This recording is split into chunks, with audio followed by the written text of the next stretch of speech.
The Baltimore Ravens receiving core has kind of notoriously been pretty rough these past several years. Really, in the entire Lamar Jackson era, they haven't had great wide receivers, but this year feels like the one year perhaps things could be different.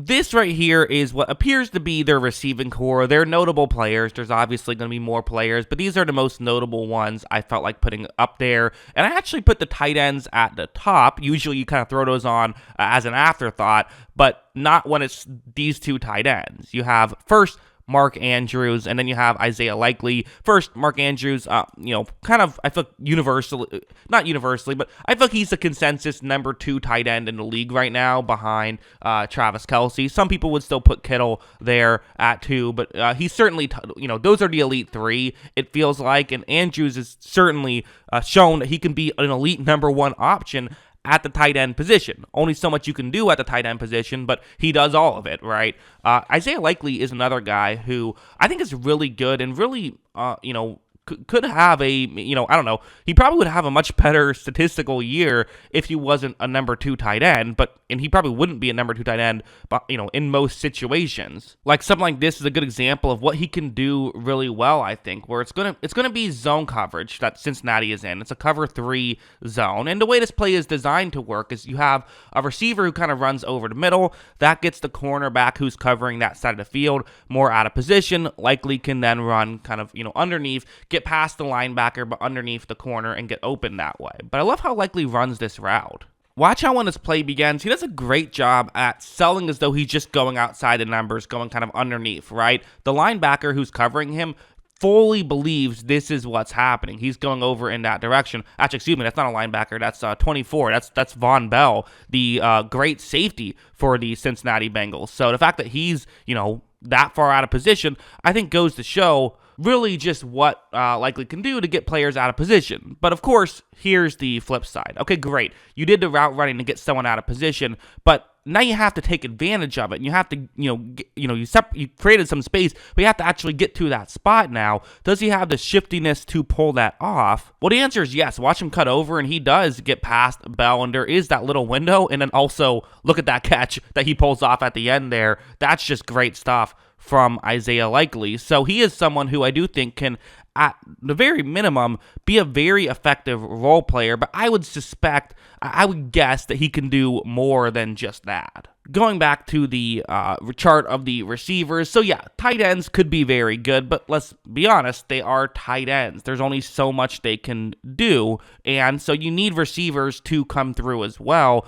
And this is kind of the first time that I feel like we have a pretty good chunk of guys who I like. I mean, Odell's very fascinating, because first, let's just show a play of Odell. It's going to be a Super Bowl play, because why not make it a Super Bowl play? One thing worth noting is, I think people forget, just due to how that game went, Odell only had 2 catches in that Super Bowl. We all remember he got hurt, sort of midway through the game, and then the game kind of shifted. It felt like the Rams were going to run away with it when he was out there because of what he was helping set up and everything else. And then, once he got banged up, they could put all their attention on Kupp, and it made it harder for the Rams, but then the Rams still won, blah, blah, blah. We all remember. But Odell was still able to make a couple of key plays, and this is going to be probably the keyest of them, where it's essentially a one-on-one matchup. But this is what the Rams do well. They put players in positions to succeed. He starts off as the receiver 3rd closest towards the sideline, but is going to end up the receiver closest towards the sideline. With all that traffic, it could create a situation for him to get open.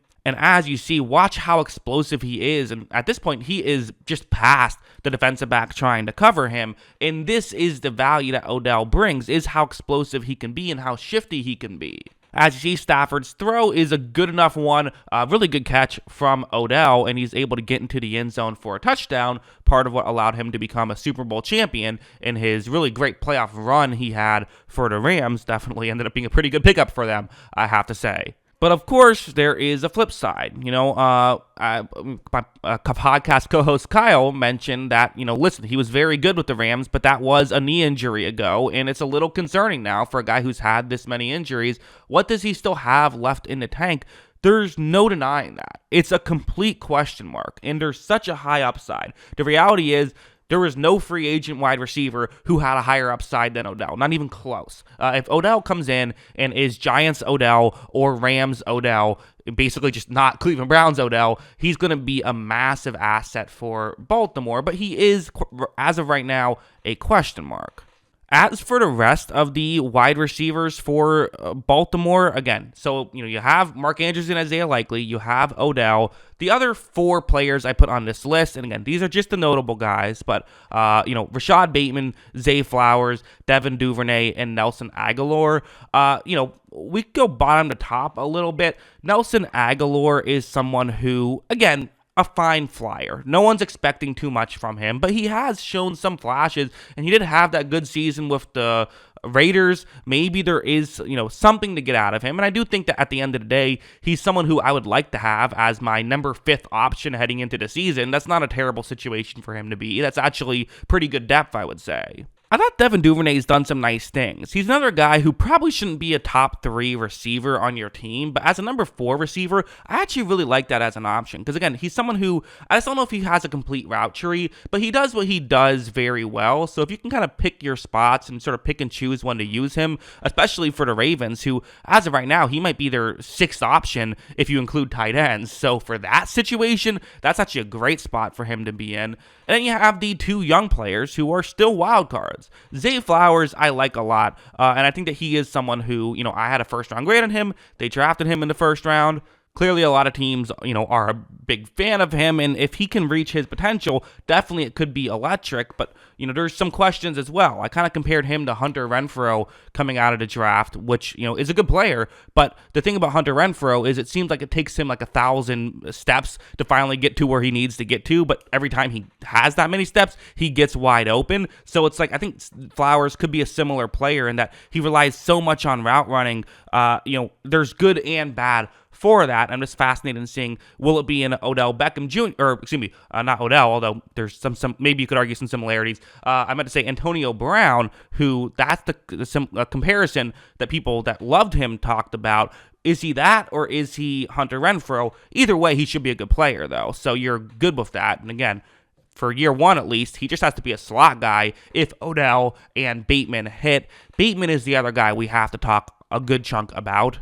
Let's show this play. I want to show probably his best play he's had in his career. I really do think that he means something to this offense. I really do. I think he's someone who has brought stuff to this offense, and when he's been in the lineup, it's changed things. Like, this is a good example where he's going up one-on-one against Xavier Howard. Xavier Howard, very good corner. First things first, you're going to see Bateman kind of fake as though he's going towards the offense's left, but then he's going to cut towards the right. So really helping, kind of another one of those plays, right? Really using route running to help set things up. Takes a little bit longer, but if it works, it can get you wide open. Bateman gets wide open. Lamar hits him in a perfect spot to allow him to continue running with the football, and just like that, Bateman is gone. He gets into the end zone for a touchdown. We saw flashes of it from Bateman. We have seen flashes. We just haven't seen him out there enough. I want to see more playing time with Bateman, because if he fully is an elite player, then this team could be great. I mean, forget about elite. If he's just like a good number 2 threat, there is so much potential with this receiving core. There's some question marks as well, but the reality is,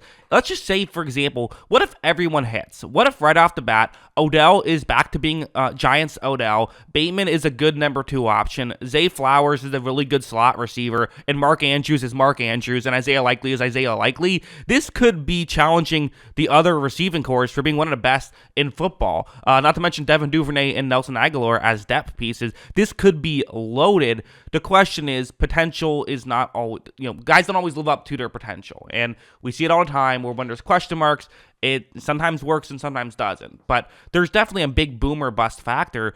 And we, at the very least, should see Lamar Jackson have his best receiving core we've ever seen him have. I think a lot of what people consider issues of Lamar have actually been issues of the receiving core in years past, and that's why I'm really excited for Lamar this season, and maybe he could be, I wouldn't be shocked if he's in the MVP consideration this year. I really wouldn't. But yeah, that's what I think. What do you guys think? Let me know in the comments below.